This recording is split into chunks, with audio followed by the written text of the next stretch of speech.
אור, מה קורה, אחי? איך אתה? עמי, מה נשמע? מה קורה? בסדר. מה, גם אתה עוזר? כן, אחי, אין כבר מה לעשות פה. צודק, אין עתיד, אין תעסוקה, אין לימודים. יאללה חבר'ה, לעלות, יש לנו עוד הרבה צעירים לאסוף. בקצב הזה אתה צריך את כל החברה של האוטובוסים.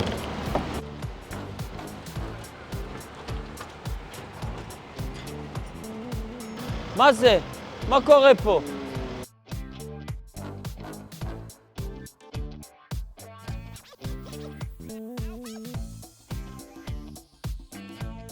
יהודה! מה אתם עושים פה? עוזבים את העיר, רוצים לעשות משהו עם עצמנו. עוזבים? אתם השתגעתם? אני פה בשביל לדאוג לכם. רד, מעכשיו אני לוקח פיקוד.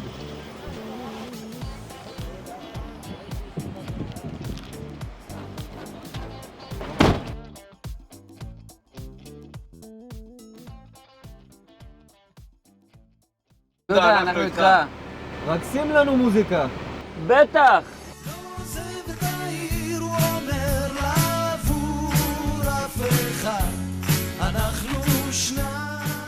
אני אילי אטיאס, הצטרפתי לסיעת ים למען קידום הספורטאים הצעירים באילת. גם אני, עמית זיו, הצטרפתי לסיעת ים למען קידום העסקים ולטובת היזמים הצעירים. גם אני אור גליל, הצטרפתי לסיעת ים לטובת קידום התעסוקה וההשכלה לצעירים באילת.